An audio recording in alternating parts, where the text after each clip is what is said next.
Une production du Studio SF. Bienvenue au Sans Filtre, le podcast où on parle de ce qu'on veut avec nos invités. That's it, je suis PH Quentin, avec moi, Doom Plante, un honorable invité. Honorable invité aujourd'hui, monsieur le ministre Jean-François Roberge, qui est député de Chambly pour la CAQ, qui est aussi ministre de plusieurs ministères comme la langue française, qui est responsable des relations canadiennes, de la francophonie canadienne, responsable des institutions démocratiques, responsable de l'accès à l'information et de la protection des renseignements personnels et ministre responsable de la laïcité. Sujet qu'on n'a pas abordé aujourd'hui, que je voulais aborder, mais on a manqué de temps. La loi 21, une loi controversée. Ouais. On en parlera une autre fois, la prochaine fois qu'on le reçoit. Mais on a parlé beaucoup en fait de langue française aujourd'hui, principalement avec monsieur le ministre. Mais avant, on a parlé de lui, de qui est l'homme derrière le ministre. C'est important pour nous, quand on reçoit des politiciens, peu importe l'horizon politique, peu importe que c'est des politiciens avec qui nos visions s'alignent, nos valeurs sont alignées. Nos valeurs s'alignent. C'est tout le temps intéressant de connaître l'humain derrière le ministre, derrière le politicien. Des fois, on se crée des scénarios, on aime détester ou adorer des politiciens, finalement... Moi, le premier. Ouais, moi aussi. Je le déteste, la majorité, non pas. Mais non, c'est ça. Finalement, on se rend compte que c'est des gens qui parfois partagent plusieurs points, plusieurs valeurs avec nous, certaines différentes, ce qui fait qu'ils choisissent d'être dans tel ou tel parti, mais finalement, la plupart sont des gens qui travaillent pour, selon le mieux de leur pouvoir, de leurs compétences et de leurs valeurs à eux, dans l'intérêt du Québec et de tous et toutes. Alors, c'était une belle conversation. Oui, on a parlé d'éducation aussi un petit peu au tout début pour voir, en fait, quand on retraçait le trajet de notre invité, qui a été lui-même professeur pendant longtemps avant de faire le changement en politique. J'essaie de restreindre mes anglicismes, comme je l'explique au début de ce podcast-là. Depuis tantôt que je cherche un peu mes mots, quand vient l'occasion de dire un anglicisme. Et je dois dire que c'est préoccupant quand même. Envers moi-même. Mais je trouve que le réflexe est vraiment rapide. Le réflexe est rapide, mais je me questionne sur est-ce que... Tu sais, mettons que je prends les Acadiens. Là. Les Acadiens qui parlent un mélange... Depuis là, on fait une parenthèse dans le podcast, là, qui parlent un mélange de français, mettons les Acadiens de Moncton. Ils vont parler un mélange de français, d'anglais, ce qui crée une nouvelle langue qui est unique, qui est colorée, qui est propre à eux, puis qui est belle, là, dans un sens. Fait que, est-ce qu'au Québec, l'utilisation d'anglicisme est nécessairement mal, ou c'est juste notre unicité à nous, dans notre contexte nord-américain, qui fait qu'on parle d'une certaine manière, puis c'est juste le reflet de la société, puis... Je dirais pas que c'est mal nécessairement. Par contre, étant donné qu'on essaie de faire des podcasts et que notre langue principale, c'est le français, c'est pas comme si on donnait une couleur... En utilisant les anglicismes qu'on utilise, c'est des américanismes, là, essentiellement. C'est pas... je trouve pas que c'est la création, l'espèce de conjoncture de deux cultures différentes. Je pense juste que c'est de s'éloigner de la nôtre, principalement. C'est bon. Réfléchissez à ça. Food for thought, comme on dit en français. Nourriture pour l'esprit. Bon podcast. Bonne écoute.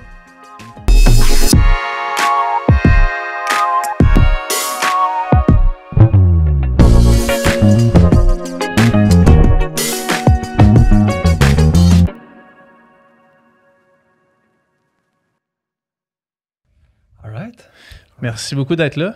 Ça me fait plaisir. Je vais faire une attention particulière aujourd'hui pour pas utiliser d'anglicisme.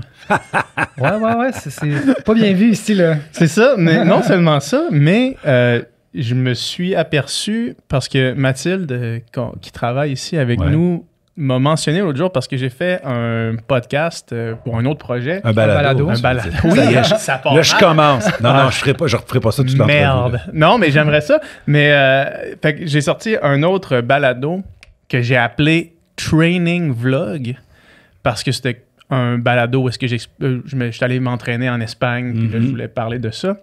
Et Mathilde, elle m'a dit... Moi, j'ai trouvé ça bon, mais j'ai vraiment pas aimé que tu l'aies appelé Training Vlog. Elle dit, je trouve que ça fait ticoun. Puis, ça l'a fait son bout de chemin dans ma tête. Puis depuis ce temps-là, j'ai fait, c'est vrai, pourquoi tu sais, il n'y a aucune raison d'appeler ça training vlog à part de récit d'entraînement. Puis quand tu parles en français tout le long, puis que tu lis en français, puis que tu... Fait que depuis ce moment-là, merci à Mathilde, je suis plus consciencieux de mon vocabulaire. Chose que j'aurais dû faire depuis longtemps, vu que j'ai fait des études en littérature, mais ça, c'est une autre histoire. Bref. Je vous interroge aujourd'hui. C'est une grosse introduction. C'est bon. Mais avant de parler de langue française, comme on disait avant de tourner, comment est-ce qu'un enseignant devient ministre de la langue française? Long parcours. Faire la version brève et claire ou la version, le roman. Version moyennement brève. Version moyenne. On a quand même du temps. Moyennement brève et 100% vrai. Moi, j'ai commencé à m'impliquer puis à sortir de ma petite bulle, de mon petit moi au cégep. Okay. Donc, impliqué dans des associations étudiantes. Il y avait un groupe qui s'appelait Dépannage Santé. C'est quoi cette affaire-là? On organisait les cours de secouristes. Tu sais, secours l'Aqua-Bleu, cours à Blanc-Saint-Jean. Je suis embarqué là-dedans parce que mes amis étaient là-dedans. Puis là, je trouvais ça super intéressant d'organiser des affaires, de gérer un mini conseil d'administration, de parler avec l'organisation du cégep, d'embarquer avec tout ce qui est parascolaire. Ça a été vraiment une introduction. Puis à l'université, pendant mon bac en enseignement, je voyais aller l'association étudiante. Ça fait, je ne suis pas d'accord. Moi, je suis genre, je ne suis pas d'accord, je vais aller leur dire. Je m'en vais à l'Assemblée générale. Puis à un moment donné, il y avait un poste sur l'exécutif. Je dis, là, au lieu de le dire, je vais aller le faire. Hop, me voilà rendu sur l'exécutif de l'ASSO. Après ça, je suis allé sur l'association nationale. À ce temps, c'est l'UEC, mais avant, ça s'appelait la FEUC, la Fédération étudiante universitaire du Québec. Pendant 1 an, tu fais ça pratiquement à temps plein. Je prenais un cours par session juste pour dire que j'étais étudiant. Okay. Mais c'est comme 50-60 heures semaine. C'est quoi les tâches de ce poste-là ou le rôle de cette organisation-là? Je pense que c'est 96 à peu près, 95, autour d'eux. On représentait quelque chose comme 100 000 étudiants universitaires d'à peu près tous les campus. Puis on est comme l'interlocuteur du mouvement étudiant, donc tous les étudiants universitaires, par rapport à ce qui se passe au gouvernement. Donc, le financement des universités, l'aide financière aux études, l'accessibilité, la lutte à l'endettement, des fois les manifs, les organisations. Les étudiants, ils peuvent avoir aussi une préoccupation de ce qui ne concerne pas juste les études, mais juste dire, écoutez, nous autres, on a 18, 20, 22, 23, puis on regarde ce que vous faites avec l'endettement public. Nous autres, on ne se projette pas sur 4 ans, là. On se projette sur 40 ans. Donc, et là, tu interpelles le gouvernement. Ça m'a permis de participer à des commissions parlementaires, de rencontrer Lucien Bouchard à l'époque, etc. Ça déniaise. Oui, ça déniaise. Ouais, mais moi, j'étais étudiant en sciences d'éducation. Puis c'est l'époque du dernier grand rendez-vous, de la grande réflexion, c'était les États généraux sur l'éducation. C'était Pauline Marois, la ministre de l'Éducation.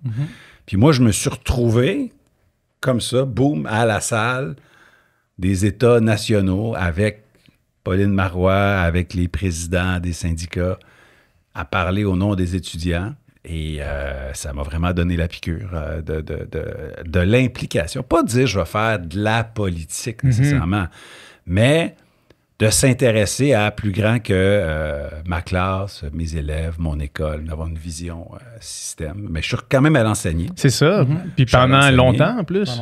Oui, mais j'étais comme vraiment impliqué dans mon école, mais j'étais toujours après militant, soit d'un parti ou d'un organisme à côté, parce que je me disais, évidemment, les plus importants, c'est les élèves qui sont devant moi, mais j'avais tout le temps une espèce de vision de qu'est-ce qui se passe dans la commission scolaire, c'est quoi le changement de programme qui s'en vient en français, en histoire, etc. J'étais Conseil supérieur de l'éducation, j'avais fait 3 ans au Conseil supérieur de l'éducation, j'avais 22 ans, là, j'étais un flot. Donc, tout ça m'a amené normalement à être un gars qui s'implique tout le temps. Puis dans le cadre de toutes ces implications-là, j'avais croisé François Legault quand lui était ministre de l'Éducation. Puis, c'est une conversation intéressante parce que on n'était pas d'accord. C'est une première rencontre où on n'est pas d'accord. Puis moi, j'ai beau avoir, je sais pas, moi, 25, 26 ans. Je connais quand même bien le réseau. T'as quand même une idée J'avais mon bac, ça faisait quelques années que j'enseignais. J'avais fait 3 ans au Conseil supérieur de l'éducation. J'ai la chance d'avoir le ministre en avant de moi. Paquet d'affaires avec lesquelles je suis d'accord, mais des affaires avec lesquelles je ne suis pas d'accord, je vais lui dire. C'était quoi le différent majeur? je parlais du fait que l'encadrement de la profession enseignante, la profession des enseignants, était à revoir absolument. Je trouvais que ça n'avait pas de sens, qu'il n'y avait pas de formation obligatoire. Par exemple, beaucoup de professions ont un ordre professionnel. Ouais. Puis donc, il y a comme un organisme, à part le syndicat puis l'employeur, qui voit la santé de la profession. Je me dis, ça n'a pas de bon sens qu'en enseignement, on est juste dans une dynamique syndicale patronale. Il n'y a pas un troisième joueur à côté qui, lui, s'intéresse aux élèves. Je me dis, il faut pallier à ça. Fait que, voilà, fait qu'on a jasé. Après ça, on s'est perdu de vue. Puis, je sais pas, 7, 8, 9 ans plus tard, au début, là, quand il commençait à peut-être penser le début d'un parti, il m'a appelé chez nous.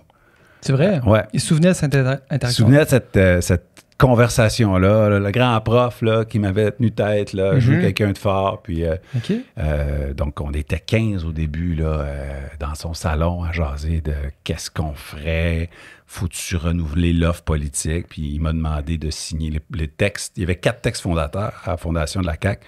Moi, j'ai signé celui sur l'éducation. OK. Donc, pourquoi je suis en politique? Après ça, la direction, c'est l'éducation. Puis ce ministère-là, c'est pas le tien. Fait que ça l'a été? Oui, c'est ça. Ben quand même, en 2012, j'ai été candidat, j'ai pas gagné. Donc, je continuais d'enseigner à temps plein. En 2014, j'ai gagné. On était dans l'opposition pour 4 ans. Le premier ministre m'a confié les responsabilités de critique en matière d'éducation et d'enseignement supérieur pendant 4 ans. Donc, ministre fantôme. Puis quand on arrivait en 2018, là, il m'a confié l'enseignement supérieur et l'éducation pendant 4 ans. Une petite pandémie dans l'intervalle. Ouais. Et puis, voilà. Puis là, pour le deuxième mandat, il m'a confié 5 ministères, mais dont la langue française. Ouais. Mais pour moi, il y a une continuité là, du prof que j'étais, notamment prof de français, à critique en matière d'éducation, à auteur, d'ailleurs, publié 4 livres. Puis là, maintenant, je m'occupe de la langue française. Pour un gars qui a enseigné la grammaire pendant 17 ans, j'ai comme un lien. Oui, tout à fait. Je me sens pas dépaysé ou à côté de ce que je devrais faire. C'est comme naturel. Avant qu'on plonge là, tout de suite dans l'époque présente, là, mais qu'est-ce qui t'a attiré à devenir enseignant primaire? Parce que c'est quand même... C'est quand même particulier. C'est absolument nécessaire et essentiel, pour un gars. Mais ouais, c'est ça. Ouais. Qu'est-ce qui t'a attiré là? Mes amis me taquinaient. Ils me disaient, tu vas faire un bac en maîtresse d'école. Je la trouvais bonne. Ou en bricolage. Ils me taquinaient. Là. Mais c'est pas grave, ça venait pas me chercher. C'était juste drôle. Moi, je pensais pas devenir enseignant jusqu'en secondaire.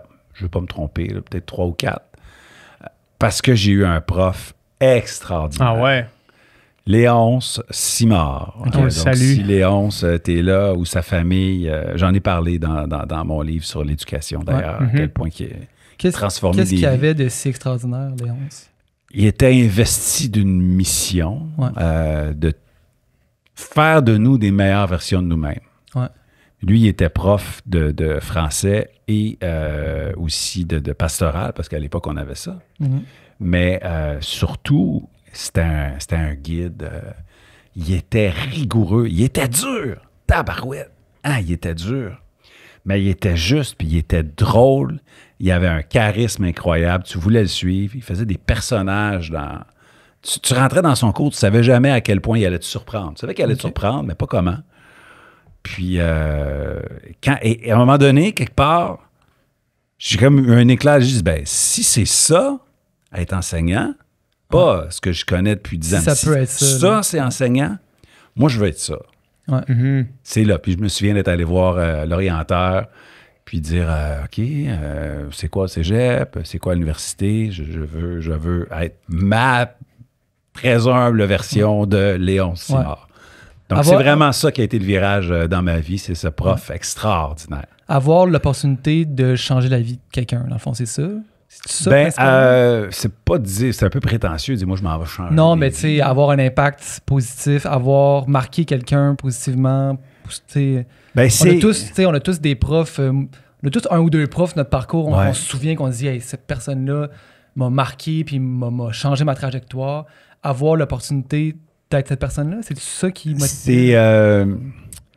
c'est trouver un emploi qui a du sens, profondément. Moi, quand je fais quelque chose, je veux que ça ait du sens. Puis ça me suit partout dans la vie. Ça veut dire quoi? Pour moi, ça veut dire quoi pour les autres? Ça, j'ai besoin de ça. Puis je m'en suis rendu compte au cégep à l'université, plus encore, dans mes implications, c'était tout du bénévolat tout le temps. Là. Ça me donnait rien, mais j'avais le sentiment que crime... Ça servait à quelque chose. D'un point de vue éthique, d'un point de vue valeur, là, ça a servi à quelque chose. Puis je trouve qu'être enseignant, c'est ça. Ça peut être une journée belle, ça peut être une journée vraiment dure, une journée plate, une journée de chenoute. Ouais.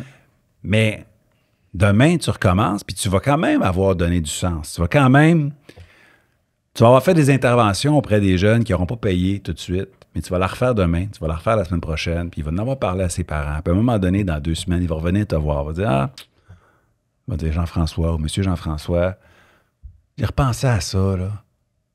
Puis, je devrais peut-être pas dire ça à mon ami, ou je devrais peut-être aussi me forcer quand je fais ça.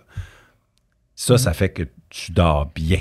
Moi, ça fait que je dors bien. Donc, pour moi, être enseignant, c'est pourquoi aller enseignant, c'est pas tellement dire je veux changer le monde, mais c'est savoir que je fais quelque chose qui compte, qui est utile, puis d'avoir cette reconnaissance-là. C'est pas tellement le salaire. Là, les salaires se sont améliorés pour les enseignants, mais quand je suis allé, première année, 29 331 $. Je m'en souviens. C'est une vocation. Salaire annuel. Il faut que ce soit... Mais, tu sais, puis de temps en temps, tu as des élèves, tu as des parents qui disent « Ah, merci, mon fils, ma fille m'a parlé de ça.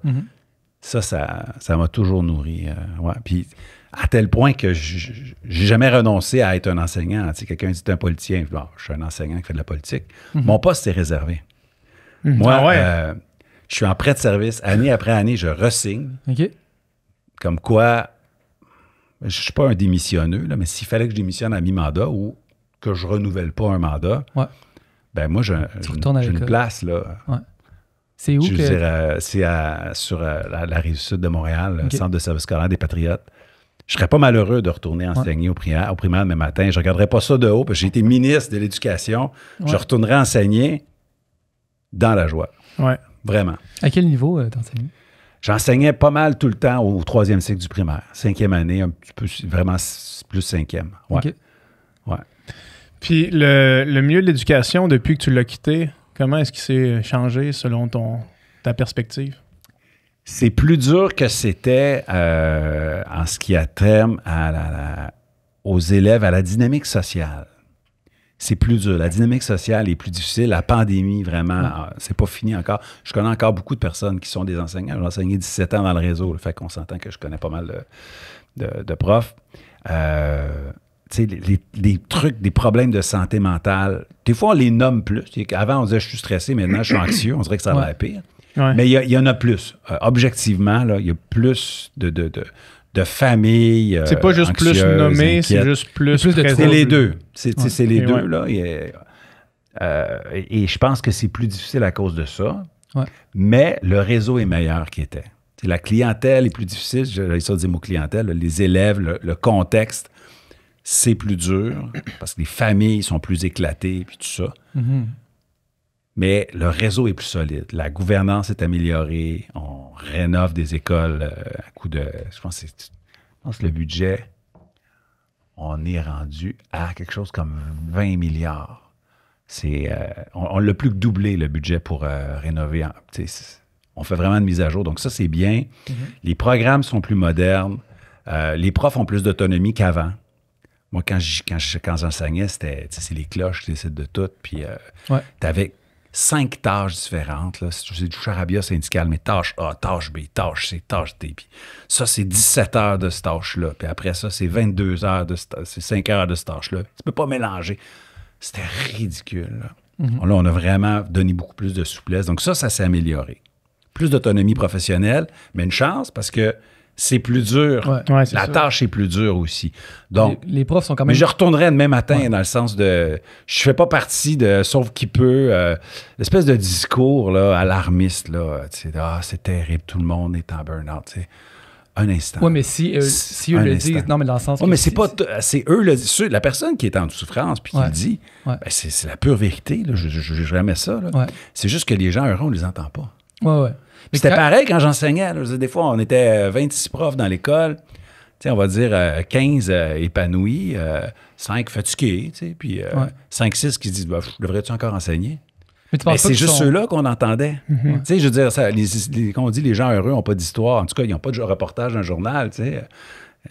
Ou de temps en temps, oui, là, les profs de l'année, les profs heureux, mais de manière générale, on a comme l'impression que c'est l'hécatombe, que c'est sauve qui peut, que tout le monde veut sortir. Puis encore hier, j'étais avec 2 enseignants. J'étais allé prendre une bière dans mon comté. Puis tu sais, ils disaient oui, les vacances, ça va faire du bien, j'arrive. Je dis on sait tous qu'à partir du 1er août, tu vas avoir hâte de recommencer. Puis ils faisaient comme oui, c'est vrai, au 1er août. Là, je regarde ma liste d'élèves. Là, j'ai hâte d'aller les retrouver. C'était pas ça qu'on lit dans le journal. Mais tu penses pas qu'ils sont plus fatigués maintenant qu'ils l'étaient? Ben, j'y suis pas en ce moment. Je veux dire, je fais une analyse du gars qui s'est toujours intéressé à l'éducation, puis quand même enseigné 17 ans, puis je suis tout le temps ça, puis j'ai un paquet d'amis qui sont là, mais je suis pas dedans. Je suis pas dans la classe à tous les jours. Fait que tu sais, de dire, comparer le moment où je suis là versus le moment où je suis pas là, puis porter un jugement, ça sera un peu prétentieux. Je suis pas là en ce moment-là. Donc, je vais me garder une petite gêne, là. Puis c'est très différent aussi, là. Je veux dire, si tu enseignes à Longueuil, si tu enseignes à Brossard, si tu enseignes à Montréal-Nord, si tu enseignes à Saint-Jérôme, c'est pas la même affaire. Du tout. Tu sais, tu parlais de la gratification d'enseigner, puis la valorisation que ça apporte, puis à quel point ce métier est essentiel. As-tu l'impression que la reconnaissance dans la société et le salaire suit l'importance de cette profession-là aujourd'hui? Plus qu'avant, beaucoup plus qu'avant. Les salaires depuis 5 ans ont beaucoup augmenté, comme quand même d'une manière au-delà de l'inflation. Il y a une vraie bonification. Je pense que on a comme passé d'un à l'autre. Avant, tu avais une reconnaissance sociale. Les enseignants, c'est valorisé, c'est important. Puis le gouvernement leur donnait peu d'autonomie puis peu de moyens. Là, le gouvernement a un peu viré ça, donne plus d'autonomie, lâche le chronomètre, permet de faire du télétravail. C'était impossible avant, jusqu'à il y a 2 mois. Là. Bon. Mais là, j'ai l'impression qu'il y a beaucoup de parents qui... beaucoup de, pas tout, beaucoup de parents qui deviennent comme les avocats de leur enfant, qui appellent à l'école. Ben là, mon enfant, il est malheureux, ça va être parce que tu enseignes mal ou ça va être parce qu'il se fait intimider. Les deux sont possibles. Ça se peut, un prof qui enseigne mal, ça se peut. Mais je veux dire, mais est-ce que toi, tu l'encourages à la maison? Est-ce que la personne, il revient en disant l'autre, il l'a poussé dans les cases, mais il a fait quoi, lui, la veille? Il n'y a comme pas de questionnement tellement sur... La responsabilité. Mon père, il est décédé aujourd'hui, mais il me disait tout le temps, Jean-François, quand ça va bien, c'est de ta faute. Quand ça va mal, c'est de ta faute. Des fois, tu vas être chanceux, ça va aller bien, même pas de ta faute. Prends-les. Des fois, ça va aller mal. Écoute, tu es victime de quelque chose. Ouais, mais d'autres fois, ça aurait dû aller mal, puis quelqu'un t'a sauvé les fesses. Fait que, endure. À un moment donné, il faut transmettre ça aussi aux enfants. C'est normal que ça soit dur, c'est normal qu'il y ait des conflits. Puis... Je vais te mettre un tuteur, là, comme un petit arbre là, qui pousse, mais dès que je le mets, je me dis, je vais te l'enlever un jour. À un moment donné, il faut que tu te tiennes par toi-même. Le tuteur, c'est pas normal là, que le chêne de 120 ans ait encore son tuteur. Donc, à un moment donné, il faut qu'on bâtisse des adultes qui se tiennent aussi, qui soient capables de faire face à de l'adversité. On ne peut pas, à chaque fois que c'est difficile, prendre soin de l'estime de soi. Il faut bâtir l'estime de soi. C'est différent, ça. C'est lié Plutôt que de voir l'enfant comme une victime, tout le temps à mettre une couche de papier bulle par-dessus, essayons de les émanciper, puis de les renforcer, de les responsabiliser. Puis leur dire, des fois, c'est dur, relève-toi, puis on va t'aider. Tu n'es pas tout seul, tu es entouré, tu es supporté, mais à un moment donné, faut que tu marches. Là. Et je trouve que ça manque un peu. Là, je fais une critique sociale très large. C'est ça, parce que on l'a vu juste dans même la société en général, là, comme la victimisation devenir de plus en plus prenante au point que ça devient paralysant quasiment parfois de de se placer en victime et de se sentir oppressé partout et que là, finalement, ça fait juste nourrir la bête. C'est lié à quoi, tu crois? Je sais pas. On commence une conversation. Toi, t'es victime de quoi? Ah, ben moi, trop grand. Le monde dit que je suis trop grand. Toi, t'as une barbe. Toi, t'as un petit peu les yeux croches. Toi, t'es membre d'une communauté culturelle. Tu sais, à un moment donné, il y a une part de vérité. Hein? Mais en même temps, on n'a jamais été aussi inclusif que maintenant. Là. Jamais. Là. C'est jamais arrivé qu'on soit aussi ouvert d'esprit au Québec qu'en ce moment. Il en reste encore à faire. Il y a encore des racistes. Puis il y a encore des homophobes. En tout cas, toutes sortes de nonos. Là. Moi, je veux dire, c'est des nonos. Là. Mais il n'y en a jamais eu si peu. Puis on les a jamais autant identifiés non plus. Donc, à un moment donné... Techniquement, ça veut dire qu'il y a moins de victimes qu'avant, s'il y a de plus en plus de gens ouverts. Mais quand on regarde, c'est pas ça. C'est pas ça qu'on voit. Là. Comme la glorification de la victimisation. C'est ça. Mais moi, je me dis,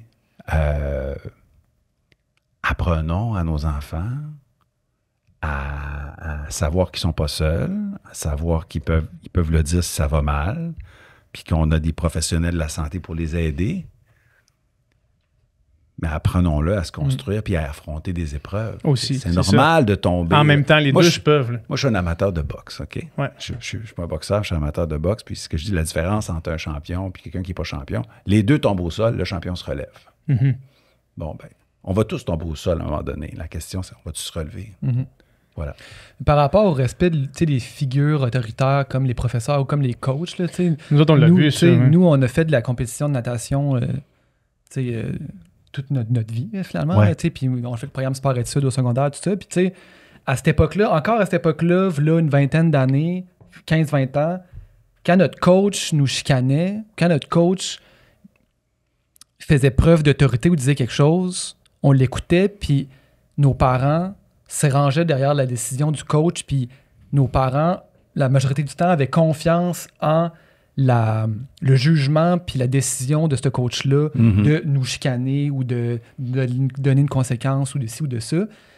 Chose que je suis plus sûr que c'est le cas. Même notre coach de l'époque nous disait ça. Là. Il nous disait qu'en dedans de 10 ans, elle avait vu vraiment un changement complet de cette dynamique-là. À l'époque, nous manquer, pas se présenter à un entraînement, c'était un affront immense. Là. On pouvait pas pas aller à un entraînement, on allait se faire ramasser, tu sais. Puis là, tu sais... Devant tout le monde. Aujourd'hui, tu sais, puis c'est ça, à un moment donné, peut-être qu'il y a un débordement, eu des dérives. Mais tu sais, aussi ça, aujourd'hui, maintenant, un élève qui se présente pas à l'entraînement, le coach est... OK. Ouais. Ça il peut pas rien dire. Il peut rien dire parce que souvent, les parents prennent justement la défense de l'enfant. Mais ça, j'ai l'impression que ça... Je veux dire, des cas de débordement, justement, ou d'abus dans le monde du sport, dans le monde de figures autoritaires qui abusent de leur pouvoir. J'ai l'impression qu'il y en a tellement entendu, puis il y en a tellement eu, que maintenant, il y a eu le retour du balancier, finalement, puis on a jeté le bébé. On dirait qu'on a de la misère à arrêter le balancier au milieu, parce qu'il y en a eu de l'abus. Là. Il y a eu des gens qui faisaient de la violence psychologique, de la violence verbale. Il y a des histoires d'horreur qu'on a entendues. Moi, je suis un entraîneur, fait que j'ai le droit de t'humilier, puis de... Mais tu sais, on a vu... Je veux dire, ça n'a pas de sens, là. On a vu des choses... Tu peux avoir brisé des gens, là, tu sais, puis bon, ça n'a pas de sens. On ne va pas tolérer quelqu'un qui veut faire du sport, qui est finalement humilié, cassé, puis avec des blessures qui guérissent pas. C'est fou. Alimentaire qui reste pour la vie. C'est ça. Je veux dire, c'est pas de bon sens, là. Mais c'est comme cette réalité-là est arrivée, ben, pour se protéger, on est comme allé de l'autre bord, là, le balancier, au lieu de... Il était là, il aurait fallu l'arrêter ici. On est rendu de l'autre côté, que là, finalement, c'est plus un entraîneur, c'est un guide. Il donne pas des consignes, il donne des suggestions. Puis là, il faut pas que tu t'améliores dans tes performances, il faut que tu t'améliores dans ton estime. Là, à un moment donné, tu te dis oui, mais est-ce un sport compétitif ou un sport récréatif? Le sport récréatif, regarde, tu nageras à la vitesse que tu nages, on s'en fout. Là. Mais si tu portes les couleurs de ton établissement, puis qu'il y a un championnat, puis il y a des statistiques, ben c'est normal qu'il y ait une certaine pression de performance aussi.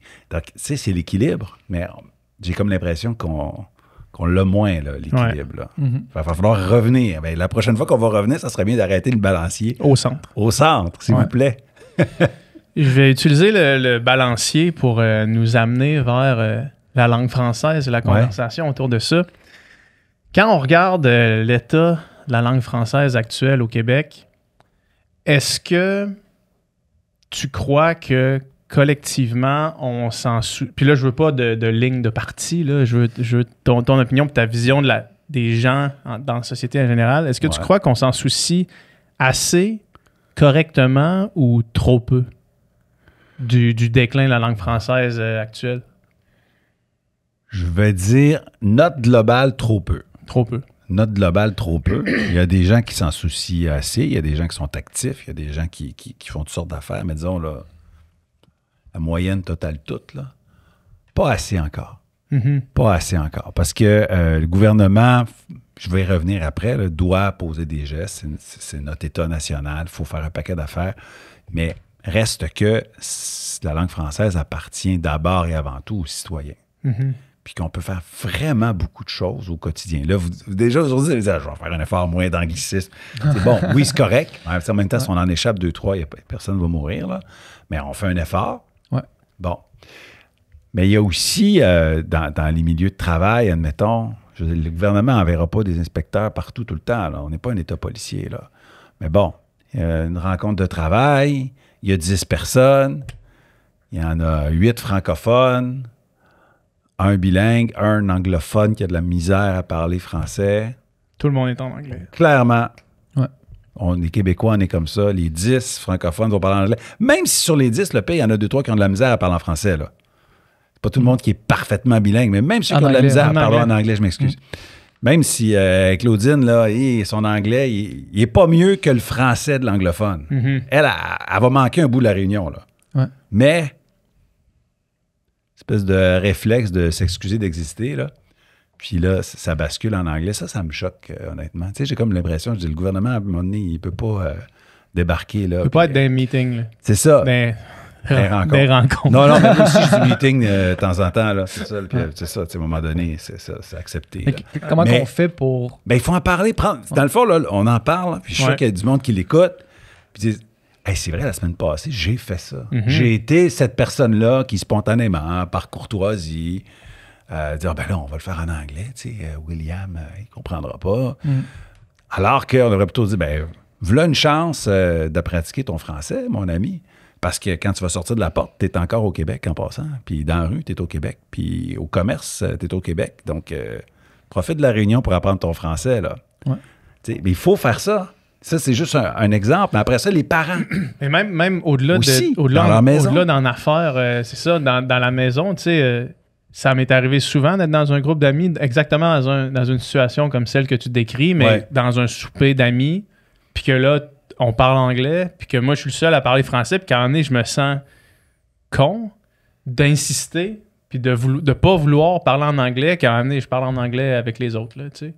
Puis je sors de là, je suis brûlé. Là. Tu veux pas être le mouton noir, là, à un moment donné, c'est ça, comme d'avoir de l'air du borné, là, qui défend la langue française comme un militant extrémiste, alors que dans le fond, tu parles la langue de la nation, tu parles la langue officielle, puis c'est sûr que si t'as des beaux-parents qui arrivent d'Angleterre qui parlent pas français, ben là, tu sais, on va se parler pour se comprendre. Mais de manière générale, au Québec, il y a des grosses chances d'avoir autour de la table des gens qui sont bilingues, puis il y en a qui ont de la misère avec leur français, puis à ce moment-là, il n'y a pas de raison de pas au moins leur répondre en français à leurs questions en anglais, au minimum.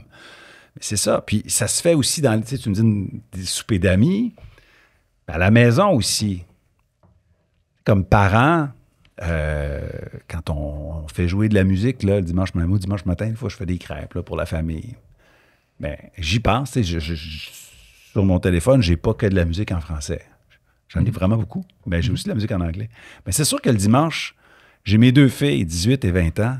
Ouais. Je me dis, crime, je vois aussi une occasion de leur faire écouter de la musique en français. Parce que le reste de la semaine, je veux dire, c'est pas moi qui contrôle ce qu'ils écoutent. Donc là, je me dis, ben, c'est sûr que. Puis je vais pas faire jouer un truc de 1970. Je vais prendre les derniers artistes, puis pour qu'ils le découvrent. Puis ils vont peut-être dire, ah, mais crime, je vais le mettre sur ma liste. Mais c'est un choix là, que je me dis, je vais le faire comme ça. Il y en écoutes-tu par eux-mêmes? Oui. La musique en français? Oui, mais je veux dire, c'est beaucoup à cause de moi, parce que à la fois, je leur ai fait découvrir.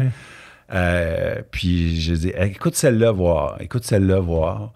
ou j'achète des billets, tu sais, je veux dire, à Noël, c'est des billets de spectacle. Des fois, des billets de théâtre. Chez nous, c'est beaucoup des représentations. Humour, théâtre, chansons. C'est ça qu'on se donne. On s'offre tout le temps de la culture. Mais des fois, je les ai amenés voir, c'était cadeau de Noël qui sont venus. Voir des artistes qu'ils ne connaissaient pas trop, puis à la fin, ils sont ressortis. Ben là, hey, c'est quoi son prochain show? Comme qui, mettons? J'ai dit show, il y a du spectacle. C'est correct. À un moment donné, c'est pas... Bleu Jeans Bleu, là. Mes filles adorent ça. Ensuite, Charlotte Cardin, qui maintenant chante beaucoup en anglais, mais elle chante aussi en français. Puis même à ça, ça reste une Québécoise, là. Ouais. Tu sais, elle chante quand même si elle chante en anglais. Moi, je vibre avec le chanteur puis l'artiste qui choisit de le faire en anglais quand même. Reste qu'il décrit nos réalités, nos états d'âme. Ça me parle. Là, dernièrement... Mike Clay de Clays & Friends vient de sortir un album, pas mal tout en anglais. Il l'avait fait en français aussi. Mais je l'écoute quand même. Puis, crime, il parle de Verdun, il parle de Montréal. Donc, puis c'est super bon. Là. Puis, reste que je vibre avec des Québécois. Puis, c'est pas pareil que d'écouter Taylor Swift, qui est très bonne. Là. Mais... La culture, j'ai l'impression que ça va être le plus gros enjeu parce que avec l'américanisation de tout ce qu'on consomme, tu sais, nous, en grandissant, on n'avait pas l'option d'écouter des séries en anglais. On n'avait pas accès à Netflix, on n'avait pas accès à ces affaires-là. On écoutait Dans une galaxie près de chez vous. On écoutait Canal Famille, Télétoon, avec toutes les émissions en français, avec les traductions françaises. Québécoises. Puis c'est ça. Puis même, tu sais, justement, même les Simpsons. C'est traduit en québécois. Mais on n'avait pas l'option d'écouter autre chose. Mais maintenant, c'est juste autre chose. On dirait que la culture, puis les émissions, puis la musique même... québécoise pour les jeunes, mettons, je regarde en bas de 20 ans, je regarde mes neveux-nièces, c'est plus là. L'espace que ça occupait dans nos vies est complètement perdu, on dirait. Tu sais, l'espèce de... Ce truc-là commun qu'on partage quand on regarde, quand on consomme la même affaire, puis que le lendemain, on aurait « Hey, t'as-tu écouté l'épisode de Dans une galaxie près de chez vous hier? » qu'on en parle, ou de la petite vie, ou tout ça, tu sais, ce qui fait que il y a genre ce truc-là qui nous unit puis qu'on a comme en commun qu'on peut partager. Là, c'est tellement éclaté puis c'est tellement mondial, la culture. Puis il y a tellement de plateformes, puis Netflix, HBO, puis toutes les plateformes que il n'y a plus ce truc-là commun sur lequel on peut se rassembler puis échanger, genre, autant qu'il y avait. Parce qu'il y en a tellement, puis il y en a infini. Puis cette culture-là, ou bien les séries, après ça, sur lesquelles justement, on va se rassembler, ben, c'est plus Stranger Things que les séries québécoises. Mais qui fait que c'est correct. Mais comment est-ce qu'on ramène ça? Ben, il y a beaucoup de manières. Comment est-ce qu'on lutte contre Stranger Things, justement? Parce que moi, je connais personne en bas de 30 ans qui écoute Stats à tous les jours. Tu sais, la télé québécoise n'est pas faite pour les gens qui écoutent Stranger Things. T'sais. Puis là, je fais une grosse généralisation, mais je pense quand même que c'est assez exact là, que toute cette frange-là, tu sais, de mon âge en descendant, on n'a plus ces références. On n'est plus abonné au câble. La routine de le soir, écouter les téléromans. C'est ça. Ben, les plateformes numériques, là, puis la nouvelle manière d'écouter de la télé, là, des séries, des films, ça va rester. Ouais. C'est pas vrai qu'on va ramener les jeunes à écouter ce qu'ils jouent quand, excusez-moi le temps, t'allumes ta TV puis tu le mets aux deux. Là. Parce que c'est ça. Là. Exact. Par contre, on est capable de faire du contenu québécois puis de rendre disponible du contenu québécois et francophone à travers les plateformes aussi. Donc, le super rendez-vous que tout le monde écoute La Petite Vie en même temps puis que le lendemain, on en rit, ça reviendra pas. À part pour les événements sportifs que si les Canadiens peuvent se mettre à être bons. Là. On est à 3-4 ans. C'est en 2020 que ça sont rendus comme en finale. C'est exceptionnel parce que tout le monde en parlait des 2 jours avant. tout le monde écoutait le match en même temps, puis tout le monde en parlait le lendemain. Ça, c'est vraiment un phénomène de cohésion sociale extrêmement important. Ouais. Mais donc, les événements sportifs, ça va rester, parce qu'évidemment, tu ne veux pas écouter le match en reprise une semaine après. Là, parce que bon. Mais pour le reste, il faut... tu ne peux pas te battre contre quelque chose, adhère-y, transforme-le, puis fais le tien. Donc là, il faut qu'au Québec, on se mette à produire de la télé qu'on diffuse sur des plateformes, que ce soit Netflix, que ce soit Prime, que ce soit Disney, que ce soit Tout.tv, que ce soit TV5 Move, etc., pour que tu puisses le consommer de la même manière. C'est-à-dire, j'écoute mon émission, là, tu te dis stat, mais ça peut être n'importe quel, quand ça me tente, par séquence de 15 minutes, où j'écoute 6 épisodes d'un coup, puis je me couche à 2 heures du matin parce que c'est tellement bon. Mais il faut que ça soit vrai aussi pour les séries québécoises puis les films québécois. Ouais, c'est ça. Il faut qu'on en produise plus, qui aille là. Puis là, ça, c'est le virage qu'on prend vraiment. Là. C'est Mathieu Lacombe, notre ministre de la Culture. Ce serait le fun qu'il vienne ici, d'ailleurs. On est ouvert. Il est super bon. Un mot. On a rendu public notre plan pour la langue française, quelque chose comme le 30 avril, quelque chose comme ça. Ouais. Puis là-dedans, il y a un engagement à changer la loi, carrément. Changer les algorithmes pour que les géants là, qui gèrent notre vie et notre culture soient obligés de proposer. Donc ça, c'est la découvrabilité. Là, c'est-à-dire, tu ouvres ton app Netflix, on va dire, ça pourrait être les autres, mais on va dire celle-là. Bien, sur ton écran d'accueil, on ne te propose pas juste le top 10 canadien, là. On te propose aussi des nouvelles séries québécoises ou francophones, puis tes voix. Après ça, tu peux bien aller écouter le dernier film de Stallone, si tu veux. Là, Rocky 12. Rocky 12 ou la suite de Game of Thrones. Là, c'est excellent. C'est sûr là, qu'on va l'écouter. Ou la dernière série que Disney a faite sur l'univers des Jedi. Là, mais tu peux y aller. Là, c'est correct. Là. Ouais. Puis ça, on n'empêchera pas ça. On ne peut pas se mettre à faire de la censure. Mais il faut proposer ce qu'on fait. Puis il faut en faire plus qui va là-dessus. Parce que là, ce qu'on produit, puis il y en a de la qualité. Il y a des affaires intéressantes. Moi, j'ai écouté avec mes filles, par exemple, les séries... ça a sorti sur Novo. L'Empereur. Tabarouette, c'était bon. Tu sais, je l'aurais regardé sur n'importe quelle plateforme. Là, à n'importe quelle langue. Si tu fais en espagnol, traduit en français, il y a des... Parce que Casa des Papel, c'est très, très bon. C'est potentiel international. Là. Il y en a d'autres aussi. Mais on a comme le réflexe de les produire pour les postes de télé. C'est ça. Pour dire ça. Ouais. Pour Tout.tv. Là. Puis là, faut que tu t'abonnes à ça. C'est ça. Mais après, on finit... Mais si au moins, si les jeunes là, de 20 ans n'ont pas écouté, on va dire, l'Empereur, ils ne savent même pas que ça existe. Bon. Si en 2025, ça devient disponible, ça va donner une nouveauté pour eux autres. Mais il va peut-être avoir un buzz puis tout le monde va l'écouter. Mais il faut que ça se rende. Il faut que ça se rende. Là, on n'est pas là. Là, il faut vraiment ramasser les plateformes puis les forcer à changer les choses.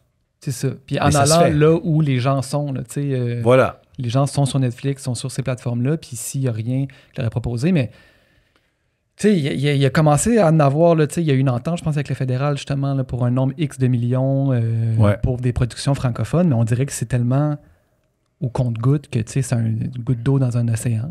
J'en ai vu passer 1 ou 2 des films là, finalement québécois produits par Netflix, mais c'est rien. Là. C'est pas assez. Non, c'est ça. En quantité, c'est vraiment pas assez. Ouais. Mais comme je dis, on en produit plein, mais qui vont pas sur les plateformes. Veut pas, ça va changer là, dans les prochaines années.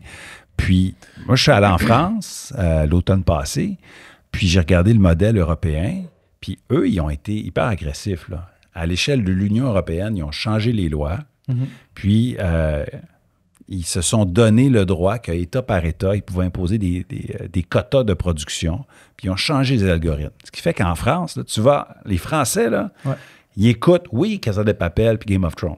Correct. Pour faire exprès de donner une espagnole puis une américaine. Puis Vikings, puis tout ça. Mais ils écoutent beaucoup de séries françaises en français de qualité sur Netflix.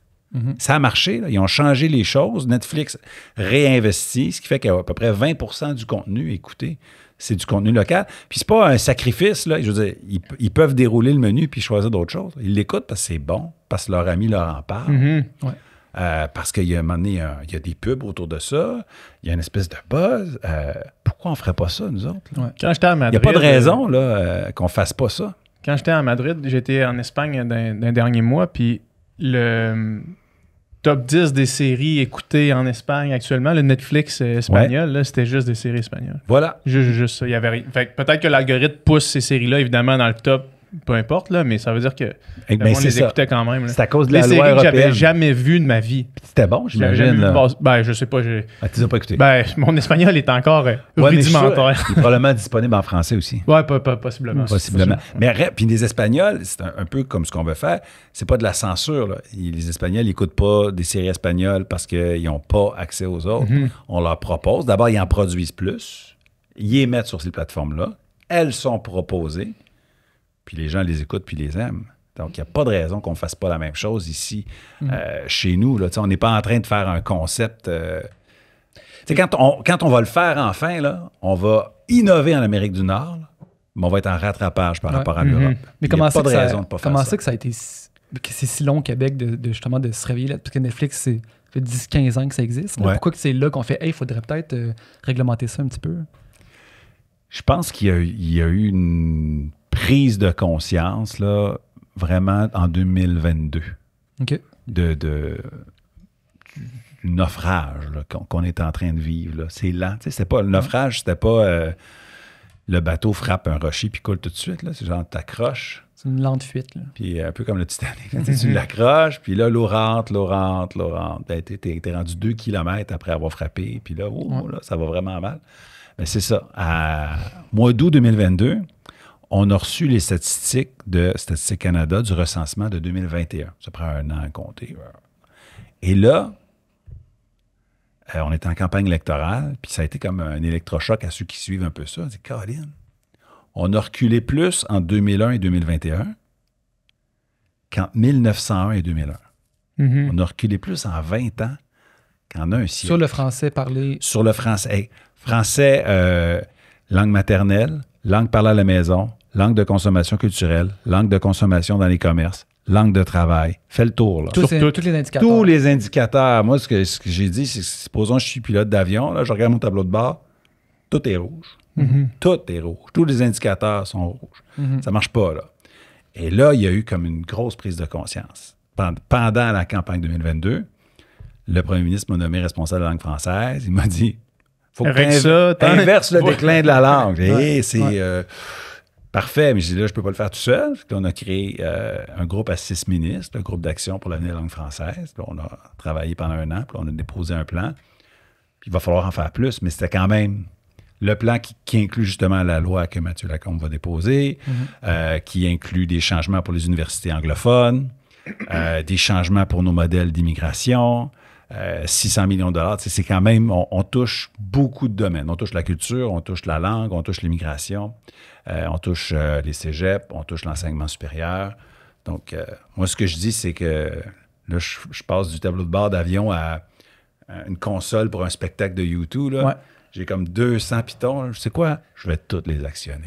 En même temps, ça va sonner comme une tonne de briques. Ça va sonner, mais en même temps, ça va te déranger parce que là, on va changer plusieurs lois, plusieurs règlements. Ça va déranger, mais moi, ça me dérange plus. Ça va déranger qui? L'apathie que l'action de quelqu'un qui dit « Hey, on a toujours fait ça de même, fait qu'on va faire ça de même. » Ben, ça, c'est pas un argument. Mm-hmm.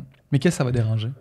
Qui ça va déranger? Ben, écoutez, McGill et Concordia nous poursuivent en ce moment parce qu'on essaie de rééquilibrer le financement des universités francophones versus anglophones. En augmentant les frais de scolarité pour les étudiants étrangers. Pour les étudiants non québécois, parce que les Canadiens ou les gens qui arrivent de l'extérieur du Québec, peu importe qu'ils soient Canadiens ou pas, quand ils vont étudier dans une université anglo, en ce moment, les universités, ils augmentent beaucoup les frais de scolarité. Mm-hmm. Puis ça permet de surfinancer ceux qui sont déjà plus riches. Puis juste à côté, l'Université de Montréal, puis l'UQAM, puis l'Université du Québec à Chicoutimi, pour le même bac, n'ont pas le même financement. Ça n'a pas de bon sens. On va rééquilibrer ça. Ensuite, on se dit, ben, vous allez devoir les franciser. Puis là, c'est une petite révolution parce que là, les universités anglophones deviennent des vecteurs de francisation. Je veux dire, personne n'aurait rêvé de ça, là, mais on le fait. Mm-hmm. Mais bon, Ça crie, il y a des lobbies extrêmes qui s'activent, mais moi, je travaille pas pour les lobbies, fait que je les écoute, mais on change pas. Puis Pascal Derry, la ministre de l'Enseignement supérieur aussi, très déterminé. Fait que, écoute, ils essayent de nous influencer, ils essayent de nous lobbyer, ils essayent de nous faire peur, ils essayent tout ce que vous voulez, ils nous poursuivent en cours. On déroge pas là-dessus. Après ça, tu as le milieu des affaires, parce qu'on va bientôt édicter un règlement sur l'affichage. Donc, pour que l'affichage soit plus francophone encore. Il y a beaucoup, beaucoup d'affichage anglophone. Mais là, il va falloir changer des affiches. Là, il y en a qui ne sont pas contents, ils vont nous critiquer, ils vont nous lobbyer, ils vont nous poursuivre. Tu sais, à chaque fois qu'on touche un secteur, les gens disent, ben pourquoi nous, faites donc les autres? Fait que là, je dis, on va toutes les faire. Fait qu'il ne pourra pas dire pourquoi juste nous. Mais on n'a pas le choix, là, parce que l'électrochoc du recensement 2021-2022, là, tu peux pas voir ça puis être apathique, là. Donc, je reviens à votre question initiale. Est-ce que les Québécois sont assez au courant? On va le savoir bientôt. Ouais, parce qu'avec tout ce qu'on fait, soit que les Québécois vont appuyer le gouvernement puis vont dire « Hey, on est fiers de vous parce que vous venez de droite, vous ne vous pliez pas devant tous ces lobbies qui essaient de vous influencer. » Ou soit qu'ils vont dire « Ah, ben, vous devriez jeter du lest là-dessus, vous devriez jeter du lest là-dessus. » Parce qu'ils n'auraient pas compris l'urgence. Mais je pense qu'ils vont être avec nous, les Québécois. Puis quand on regarde ces indicateurs-là, en fait, quand on voit ce recul-là, j'imagine que les causes sont multifactorielles, mais est-ce qu'on est capable d'identifier les causes principales de ça? D'où ça vient, c'est de l'anglicisation du Québec? Bien, je voudrais, pour les Québécois sur le territoire là, depuis longtemps, là, moi, mes collègues de travail, mes filles, mes nièces, mes cousins, mes cousines, c'est le numérique. Le virage numérique qui est venu normaliser la consommation de musique, de télé, de séries. Puis ça, après, mais qu'est-ce que tu veux? Si tu écoutes 4 séries de 30 épisodes en 2 mois, c'est quoi? Tu viens d'écouter, je sais pas trop, là, 300 heures d'anglais? Ouais. Après ça, tu vas dans un milieu de travail, tu as quelqu'un qui parle anglais, ben, c'est inconscient, là. Tu parles en anglais. Là. Après ça, tu vas au Tim Hortons ou au Starbucks, la personne te répond en anglais, ben, tu diras pas, excuse, je peux te servir en français. À un moment donné, Ça m'est arrivé un matin, ça. C'est même comme, pas au Starbucks, juste tu deviens ça, c'est comme une fausse normalité. Mais tout ça, là, pour moi, là, ça part de la culture et du numérique. Parce que, tu sais, la musique qu'on met dans notre auto, la musique qu'on met quand on cuisine, la série. Après ça, on parle avec notre ami d'une série qu'on a écoutée. C'est comme, c'est systémique, là. C'est ça, là. Tu sais, c'est comme, on est tous des bateaux dans une écluse. Ouais. Quand tu montes l'eau dans une écluse, tous les bateaux montent. Ouais. Nous autres, on subit ça. Fait que là, c'est le temps de se reprendre. Donc ça, pour moi, c'est un gros morceau. Il y en a d'autres, mais là, je m'excuse, je t'ai coupé sur ton anecdote de café ce matin. J'ai dit que ça m'était arrivé un matin, mais moi, ça peut peut-être aussi amener dans cette direction-là la conversation. C'est un problème, on en parle depuis tout à l'heure comme si c'était un problème québécois, mais la réalité, c'est que c'est un grave problème montréalais. Parce que moi, j'habite à Québec maintenant. Puis à Québec, c'est pas un enjeu. Je le vis vraiment pas. Mais à toutes les fois que je viens ici, puis j'ai habité ici pendant 5 ans.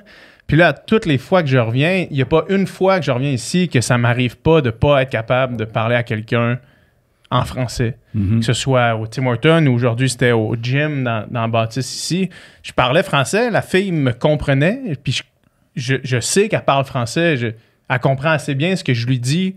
Puis là, elle fait mon smoothie avec ce que je lui demande de mettre dans mon smoothie en français. Mais à toutes les fois où est-ce qu'elle me parle, c'est en anglais. Comme pour... On dirait que c'était pour faire un point. On dirait que c'était pour gagner le débat de langage. Mais il n'y a pas une fois que ça m'arrive. Fait que bref, c'est plus un problème montréalais, on dirait. Puis qu'éventuellement, ça va devenir à l'échelle de la province. Mais est-ce que je me trompe de dire ça? Non. Statistiquement, là, c'est vraiment... On dit Montréal, là, c'est Montréal, Longueuil, Laval. Ouais. Okay? Montréal, Longueuil, Laval. Puis, ça, les gens le voient moins, mais moi, j'ai accès à beaucoup de stats. Gatineau. Gatineau, là, qui sont collés sur Ottawa, quand on regarde toutes les statistiques, là, comme je vous dis tantôt, langue parlée à la maison, langue maternelle, langue d'usage, langue de travail, pratiquement la même chose que Montréal. C'est incroyable. Puis après ça, tu as tout le reste du Québec qui est différent. Mais je m'en inquiète quand même parce que l'arrivée massive de personnes anglophones, ça se passe davantage à Gatineau puis dans le Grand Montréal. Ça, c'est vrai. Mais le numérique, lui, il fait pas de différence. Lui, là, à Ronquière, il est là. Ouais. En Gaspésie, il est là. Puis à Sherbrooke, il est là aussi. Donc, la nouvelle génération, vous êtes jeune, mais il y a plus jeune que vous. Les 14, il y a beaucoup 15, plus 16 ans, eux, c'est pas le nouvel arrivant qui va imposer son anglais. Là. C'est l'anglais qui s'impose à cette génération d'ados-là à travers leur culture. Puis on parle des plateformes, mais je pourrais même dire... on parle de Siri, je pourrais dire TikTok, je pourrais dire YouTube, etc. Donc, il y a ça. L'autre facteur aggravant, c'est l'arrivée massive et très, très rapide de migrants temporaires. Ce qu'on reçoit à chaque année, là, grosso modo... Le mot, ça, c'est le mot-clic 2024. Là. C'est la démonstration, c'est mathématique. Là. On reçoit 50-60 000 personnes qui deviennent Québécois chaque année. Des nouveaux arrivants qui deviennent des immigrants, puis on souhaite qu'ils restent ici pour toujours. Là. C'est des nouveaux Québécois. Okay? Moi, aussitôt qui arrive, c'est des nouveaux Québécois. C'est pas un Haïtien qui vit au Québec. Là. C'est un Québécois. Moi, il est chez nous. Ça, c'est normal. Puis on avait, d'habitude, là, autour de 200 000 personnes ici qui étaient là de manière temporaire. Soit des étudiants qui viennent étudier. Il y en a qui font des au cégep, là, genre 2 ans, ou viennent faire leur bac, puis ils retournent. Ou soit des travailleurs qui vont dans un secteur vraiment en pénurie, là, puis ils viennent ici 2 ans, 3 ans, puis ils retournent. On avait là 100 000, 200 000.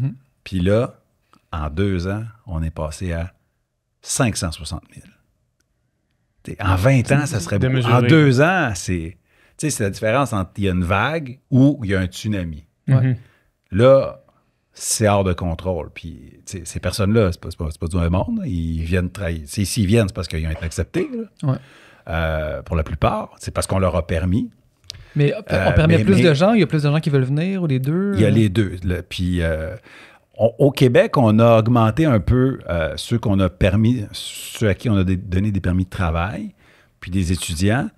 Mais, je veux dire, tous les temporaires qu'on contrôle au Québec, là, c'est genre 150 000 personnes sur 560 000. Il y en a 400 000 sur lesquels on n'a pas de pouvoir en ce moment. C'est vraiment Ottawa qui a ouvert les vannes complètement. En 2 ans, là. Pas en 20 ans, là, en 2 ans, là. Donc, là, ça, c'est fou. Là. D'abord, on n'est pas capable de les loger. Pénurie de logement. Ensuite, ils arrivent avec des enfants. On ne peut pas blâmer des gens d'avoir des enfants. Mais ils arrivent dans des écoles. On n'a déjà pas de profs. On est dans pénurie de profs. C'est fou. Pas de locaux. On construit des modulaires dans les cours d'école. On rapetisse nos cours d'école. Les enfants ont moins de place pour jouer parce qu'on rajoute des temporaires, parce qu'on n'a pas de locaux. Oups, il y en arrive encore 50 autres, 60 autres. Un autre temps. On empiète. Il n'y a plus de place. Et... une personne sur 3 n'est même pas capable de soutenir le début d'une conversation en français. C'est ça. Donc, là, je pourrais parler de logement, je pourrais parler de sortes d'affaires, mais si je reviens au français... C'est ça, exact. Au moment où on était vulnérable, là, parce que je vous l'ai dit, là, l'alarme a sonné 2021-2022. On était déjà là, en état d'alerte maximale. Puis là, boum, 300 000 personnes arrivent d'un coup. Mais là, l'objectif... Pour vrai, là, c'est pas viable. Je peux faire tout ce que je veux avec mon plan de la langue française. Mathieu Lacombe peut faire sa loi sur Netflix, puis tout ça. Si on ne règle pas la question des temporaires, à un moment donné, là, t'écopes une chaloupe avec une cuillère à thé, là, ça ne marche pas. Il faut reprendre le compte. Mais le mot le dit, temporaire, dans le sens que ces gens-là ne seront pas là... Ils vont requitter éventuellement. Là, mais si, on va dire que avant, on avait je vais prendre le chiffre de 200 000. On avait 200 000 temporaires, puis on va dire qu'ils sont tous là 3 ans. Okay? Grosso modo, là, souvent, ils étaient là 3 ans. Fait qu'à chaque 200 000 année, en temps réel. En temps réel, là, qui sont pas des Québécois ou des Canadiens, qui sont pas des immigrants qui viennent vivre leur vie ici. Là, des gens qui arrivent en disant « Moi, je suis ici pour 3 ans. » On a 200 000 sur le territoire. Puis, on va dire 2018, OK? Je fais des chiffrons. Bon, mais à chaque année, il y en a comme 63 000 qui partent, 63 000 qui arrivent. Donc, ça reste 200 000. Fait que l'effort d'intégration est toujours le même. Mais là, si on monte à 560 000, Puis là, si on n'arrête pas, ça va être 600 000. On a beau dire qu'ils sont temporaires. C'est plus de monde qui parle anglais. De manière permanente, il y a toujours 600 000 personnes. Parce que quand il en part 200 000, il y en arrive 200 000. Donc là, puis en plus, sont-ils vraiment intéressés à apprendre le français? S'ils savent, moi, je pars dans 3 ans. C'est ça va être ça ma question, parce que les permanents, les immigrants permanents, il y a de la francisation qu'on peut faire parce qu'on sait qu'ils vont intégrer la société, puis on les souvent, au bout d'une génération, ils parlent français. On les francise. Ouais. Puis, on dirait que c'est drôle comme mot. Puis, mais les temporaires, il n'y a pas de règlement de francisation. Mais là, on en ajoute, justement, parce qu'il y a des parties qu'on ne contrôle pas, puis on négocie avec Ottawa beaucoup, parce que j'ai langue française, mais j'ai aussi francophonie canadienne, puis relations canadiennes. C'est que je travaille avec Christine Fréchette pour négocier avec Ottawa. Mais revenons à sur ce qu'on contrôle. On a annoncé l'automne passé que pour ceux qu'on contrôle, les temporaires, on va dire, bien, regarde, vous arrivez là, un peu en urgence parce qu'il y a une usine de transformation du poisson qui va fermer là, parce qu'on n'a pas d'employés. On a besoin de vous, là. On ne vous blâmera pas, c'est nous qui vous laissons venir. Bon, on va vous donner un permis de 3 ans. Mais vous allez probablement tomber en amour avec le Québec. Hein? On sait, ça arrive souvent. Mais on vous le dit tout de suite. Dans 3 ans, là, si vous n'êtes pas capable de converser en français, on ne renouvelle pas votre permis. Parce qu'il y en a beaucoup qui viennent pour 2 ans, 3 ans, mais finalement, ils renouvellent une fois, ils sont là 6 ans, ils renouvellent une deuxième fois, ils sont là 9 ans, ils renouvellent une troisième fois, ils sont là 12 ans. Fait que là, oui, c'est temporaire, là, mais ils ont le temps d'avoir des enfants, ils ont le temps de travailler, ils ont le temps de angliciser un allié de travail. Souvenez-vous de ce que je disais tantôt dans une rencontre, quand tout le monde parle anglais, bien, si l'anglophone, c'est un temporaire, puis qu'il dit « j'ai pas besoin de l'apprendre, de toute façon, je m'en vais », bien, les Québécois vont dire « bon, on parle en anglais, de toute façon, il ne l'apprendra pas ». Là, on a changé les règles. On a dit, vous arrivez au Québec, on vous dit tout de suite.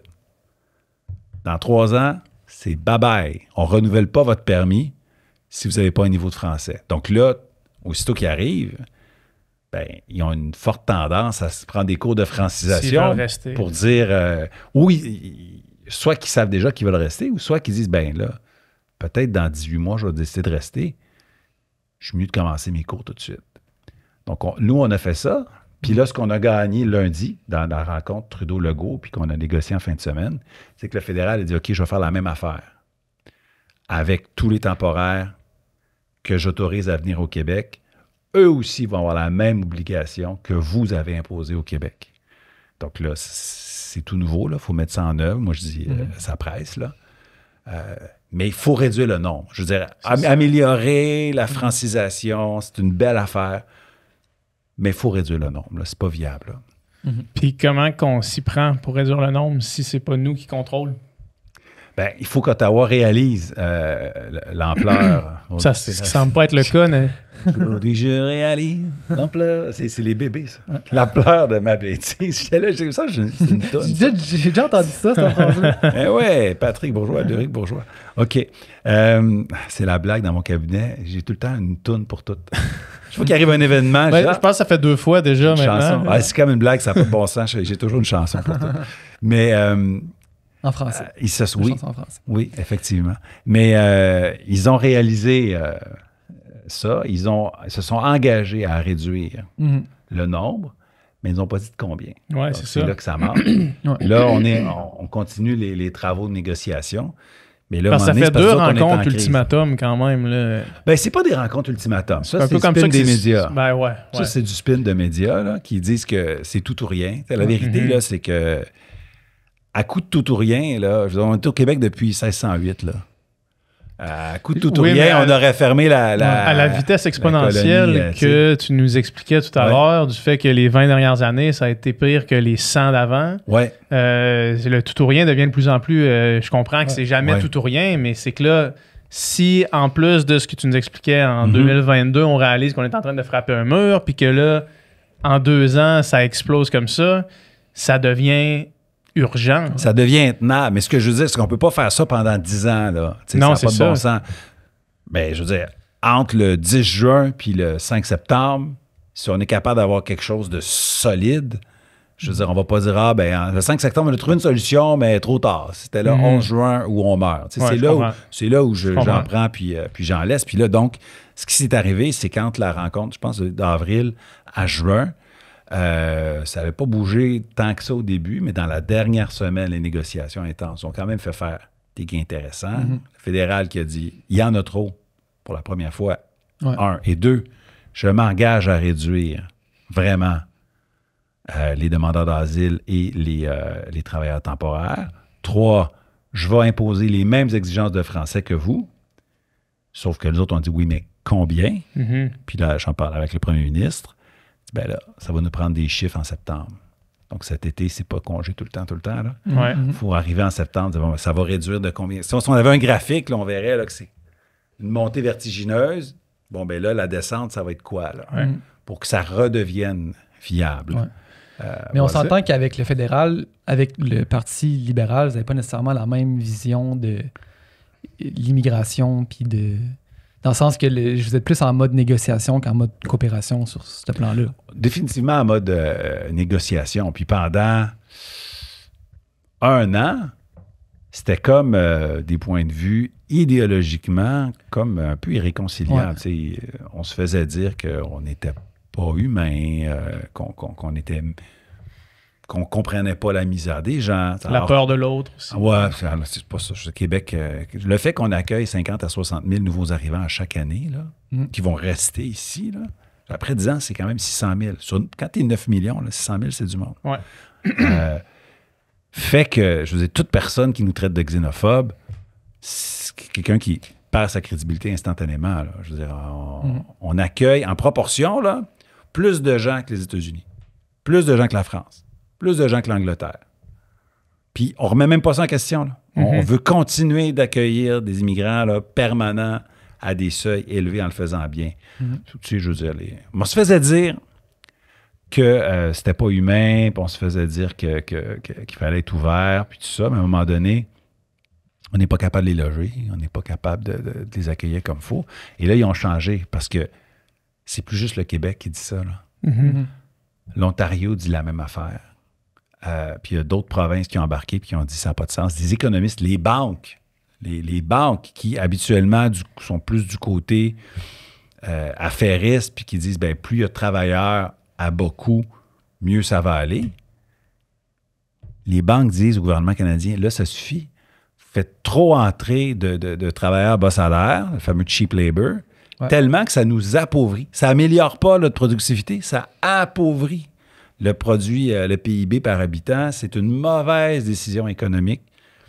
Donc, le fait que le Québec maintenant a des alliés parmi d'autres provinces, le fait que des références économiques disent la même chose que nous, ben, ça fait que le fédéral a changé son fusil d'épaule. Puis j'aime croire que nos habiletés de négociation n'ont pas nuit.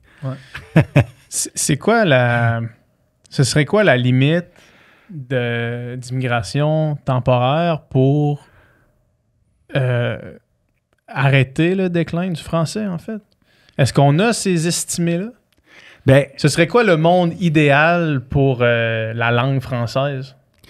Ça dépend de la maîtrise de la langue pour ces personnes-là. Ouais. Parce que, je veux dire, si tous les immigrants temporaires avaient... parlent français en arrivant. Étaient assis à côté de nous et avaient une conversation en français au même niveau que nous, on dirait, ben ça peut poser des problèmes dans les écoles, ça peut poser des problèmes dans le logement, parce qu'il faut les loger. Hein, ils parlent français ou anglais ou espagnol, il faut les loger pareil. Mais on pourrait dire, ben pour ce qui est de la langue française, ça va. Donc, c'est une question de proportion de gens qui parlent français. En ce moment, là, 1/3 des temporaires ne peuvent pas suivre une conversation en français. Ouais. Un tiers de 100, c'est pas grave, là, mais un tiers de 600 000, c'est grave. Okay? Donc, il faut faire les deux. Là. Donc, il y a une question d'exigence de langue, puis une question de réduction du nombre. Puis, est-ce qu'il y a des exigences de langue à l'arrivée? Parce que là, tu nous parles des exigences de langue, si dans 3 ans, vous voulez renouveler votre permis. Est-ce qu'il y a des exigences de langue française à l'arrivée pour les immigrants temporaires? On en a pour des étudiants. Parce qu'il y a quand même beaucoup d'étudiants qui vont étudier dans nos cégeps francophones, puis ils comptent comme des temporaires. Là, parce qu'ils arrivent ici de manière temporaire, ils séjournent, puis il n'y a pas de demande d'asile, il n'y a pas de demande de résidence permanente, donc ils comptent comme dans la grande catégorie des temporaires. Et ils viennent faire des études dans nos universités francophones. Donc, évidemment, il y a des exigences de langue pour eux. pour ceux qui vont à McGill et Concordia, il n'y a pas d'exigence à l'arrivée, mais à partir de l'automne prochain, ils vont devoir suivre des cours de français. Donc ça, c'est tout nouveau. Là. C'est ce qui nous cause des problèmes dont je parlais tantôt, mais quand même. Est-ce que c'est les universités anglophones qui... je lisais des commentaires par rapport justement à cette politique-là de devoir franciser leurs étudiants, qui disaient que qu'ils allaient perdre des étudiants, que ça allait faire perdre la notoriété de l'université, puis que là, ça allait amener une perte économique pour le Québec. C'est quoi qu'on répond à ça? Ben, que c'est faux. Que c'est faux? Carrément. C'est un argument... Mais ça va pas dissuader des gens de venir à McGill, par exemple? Mais, tu sais, à McGill, là, mettons qu'ils ont un programme avec 300 places. Ouais. Ils ont 1200 demandes. Là. Ils n'ont pas besoin de... Fait que, tu sais, si au lieu de 1200 demandes pour les 300 places, il y a 700 demandes l'an prochain, ils vont quand même avoir les 300 places. Ils vont quand même avoir 300 personnes assises dans leur siège. C'est un exemple factice, mais c'est ça pareil. Donc, les prévisions de baisse d'effectifs, j'y crois pas. Du tout. Puis après, l'autre chose, c'est qu'ils nous ont dit ça va tellement affecter nos finances, ce que vous nous demandez, parce que là, il faut que pour des étudiants étrangers qui payent des frais de scolarité élevés, qu'il y ait une espèce de répartition dans le réseau francophone. Ils nous ont dit ça va tellement affecter nos finances qu'on va être obligé de mettre des profs à pied, puis on va avoir une décote de crédit. Fait que là, mon Dieu, est-ce vrai? Vous avez vraiment des problèmes financiers? Ouais. Quelques semaines après, il nous disait, en fait, il ne disait pas à nous, mais il annonçait, sachez, chers étudiants canadiens, que pour compenser la hausse des frais de scolarité, on va donner à chaque étudiant canadien une bourse de 3 000. Tu fais ça à 1 000, là, c'est 3 millions. Tu fais ça à 10 000, c'est 30 millions. Donc, il y avait dans leur magot, dans leur compte, des dizaines de millions de dollars et ils choisissent de les utiliser pour donner des bourses dans un programme de pré-bourse qu'ils créent, là, qui n'est pas le programme québécois. Je pense qu'il y avait l'argent. Oui, non, mais personne ne s'inquiète des finances de McGill. Ben, en tout cas, ils ont essayé, là, c'est ça. Mais disons que quand ils ont sorti des dizaines de millions comme ça a dit, bon, ben, OK, avez-vous d'autres arguments, là? Je veux dire, c'est pas normal, là, qu'au Québec, tu étudies en chimie, puis, je veux dire, ça, c'est pas le vrai chiffre, mais mettons, tu étudies en chimie à Polytechnique, l'université a un budget de 20 000 pour te donner la meilleure formation du monde, puis tu étudies en chimie à McGill, ben, tu as un budget de 30 000 pour te donner la meilleure formation du monde. Parce que tu étudies dans une institution francophone, je te donne pas le même niveau.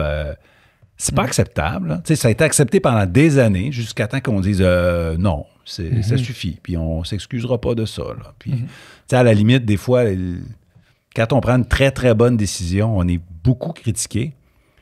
Puis moi, ça me renforce dans mes convictions. Chaque fois que je lis un article, je me dis, hey, on a bien fait, parce que là, regarde... ça a brassé quelque chose. Ben, ça a brassé quelque chose, puis on n'allait pas tolérer le statu quo parce que ça fait longtemps que c'est le même. Là. À un moment donné... Quand on parle de francisation, je trouve ça tout le temps... J'essaie de pas l'utiliser, j'allais dire toucher, mais c'est un anglicisme, j'essaie de trouver un autre mot. Délicat. Délicat. Je suis toujours touché. Ouais.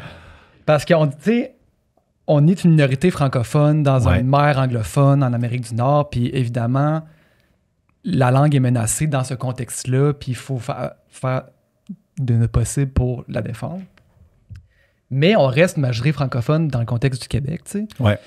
Puis, les anglophones ou personnes qui parlent des autres langues, dans ce contexte québécois-là, peuvent se sentir comme, même s'ils sont une majorité dans le contexte nord-américain, sont une minorité au Québec, tu sais. Puis moi, j'ai une amie qui vient d'un village en Gaspésie, anglophone, de 300 habitants, qui sont là depuis des générations, de plusieurs générations. Puis, tu sais, ils se sentent pas... je parle... Elle dit pas ça, mais... Tu parles en son nom, dans le fond. Non, mais un anglophone au Québec sent pas que sa culture ou que sa langue est... en train de prendre le contrôle. Un, en train de prendre le contrôle, puis deux, encouragé ou juste défendu. Fait que je comprends, tu sais, la perception. Tu sais, peut-être que ta fille au gym se disait « Moi, je parle juste la langue dans laquelle j'ai grandi, puis c'est ma langue, puis c'est pas contre personne. Puis peut-être que, tu sais, toi, de ton côté, tu dis, on dirait qu'elle voulait faire un point me répondant en anglais. Peut-être qu'elle se dit la même chose. Puis, tu sais, le statement politique de elle de parler en anglais, je veux dire, peut-être que ça lui passe 10 pieds au-dessus de la tête, puis qu'elle veut juste exister dans la langue qu'elle a grandi sans vouloir angliciser la province. Là. Ça pour dire... Peut-être. Ça pour dire que je le comprends, l'argument de dire... La question d'ouverture qu'on parlait... Mm-hmm. Il faut quand même être conscient de ça aussi, qu'il y a des minorités, même si l'anglais est majoritaire dans le contexte mondial et nord-américain et culturel, tout ça, il y a ces gens-là qui peuvent se sentir comme des minorités au Québec. Il faut en être conscient. Mais c'est vrai, puis tous les gouvernements du Québec l'ont reconnu et maintenu, puis on peut dire, on cite souvent René Lévesque, puis je vais le faire plutôt souvent parce que je ne veux pas m'approprier sa pensée, mais il était très protecteur de la défense de la minorité. Il appelait ça la communauté historique minoritaire anglophone, quelque chose comme ça. Il disait, regarde, oui, on va arrêter de s'excuser d'être Québécois, puis on va faire un État, puis il disait ça, mais on va les protéger, ils vont garder leurs institutions. Mm-hmm. Puis on l'a toujours fait. Puis quand on fait ce qu'on fait en ce moment avec McGill et Concordia, je veux dire, McGill, ils ne sont pas menacés. Là. Ouais. Puis d'aucune manière, d'ailleurs, on vise à empêcher un Québécois, qu'il soit francophone ou anglophone, à accéder à McGill ou à Concordia ou à Bishop. C'est pas ça. Là. On n'est pas là-dedans. Mm-hmm. Puis, ils ont un réseau d'écoles primaires et secondaires. Ils ont leur réseau collégial. Ils ont des universités. Ils ont un réseau même de santé protégé. Il y a des musées. Puis, tout ça n'est pas menacé. On ne menace pas de fermer des écoles anglophones, on ne menace pas d'enlever des droits aux parents qu'on appelle ayants droit. Là. Eux, ils sont allés à l'école anglophone, leurs enfants ont droit à l'école anglophone. Pas question de toucher à ça. Puis, ça n'arrive pas au Québec. J'ai été ministre de l'Éducation 4 ans, fait que je connais leur dynamique. Là. Ça n'arrive pas au Québec qu'un parent qui a des enfants dit anglophone, puis il va envoyer ses enfants dans l'école anglophone, dit, ben moi, je vais envoyer mon enfant dans une école anglophone, mais il n'y a pas de place. Ça n'arrive pas. Okay? Ce droit-là, il est exécutoire. On leur trouve une place, on leur bâtit une école s'il faut. C'est protégé. Mm-hmm. Est-ce qu'ils font partie d'une minorité à l'intérieur du Québec? Oui, mais c'est une minorité très chouchoutée. Puis moi, j'ai comme responsabilité la francophonie canadienne. Fait que depuis 1 an et demi, je suis allé de Nouveau-Brunswick, Nouvelle-Écosse, Ontario, Manitoba, Alberta, Colombie-Britannique, pour visiter les petites poches de francophonie canadienne. Ils n'ont pas le début du commencement de la moitié de ça. Là. Mm-hmm. Eux autres, là, ils voudraient tellement être traités comme la minorité anglophone québécoise. Il y a plein de Québécois. Quand j'étais en Alberta, je parlais des francophones, j'ai étudié des Québécois, en tout cas des francophones en Alberta, qui disent, ben nous, on a des enfants, on aimerait ça les envoyer à l'école francophone. Techniquement, on a le droit, mais l'école est pleine. Puis, ça fait 5 ans que le gouvernement refuse de construire ou d'agrandir. Ça fait que dans la vraie vie, on va l'envoyer à l'école anglophone. Il y a un programme d'immersion en langue française. Fait que mes enfants francophones vont être dans une école anglophone, mais avec un programme d'immersion francophone. Mm-hmm. La vérité, là, c'est que culturellement, là, ils vont être intégrés à la majorité. Mm-hmm. Donc, réponse longue pour te dire que oui, ils font partie d'une minorité anglophone au Québec, mais on peut soit se questionner pour dire qu'on est très gentil ou on peut être très fier de notre manière de traiter cette minorité-là. Mm-hmm.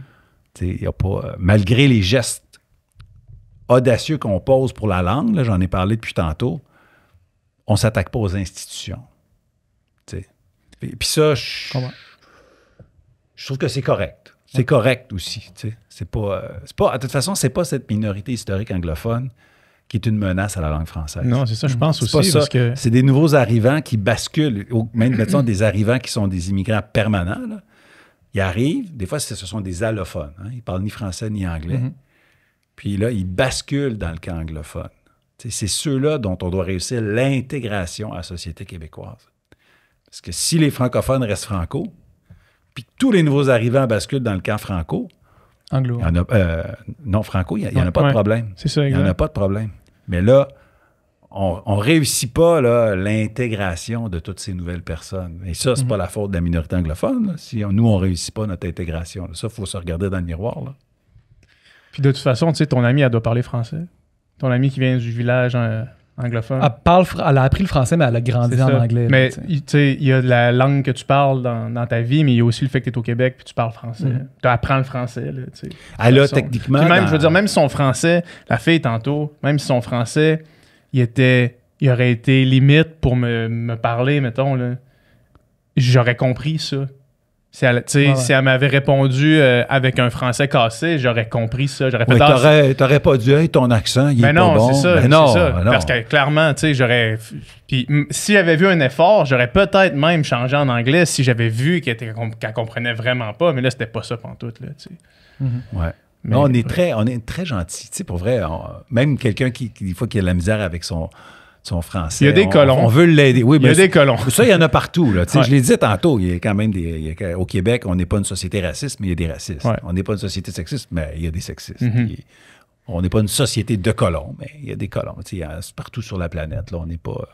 On n'est pas tous exemplaires. Là. Puis même les gens intelligents ont leur moment niaiseux. Tout à fait. Tout à fait.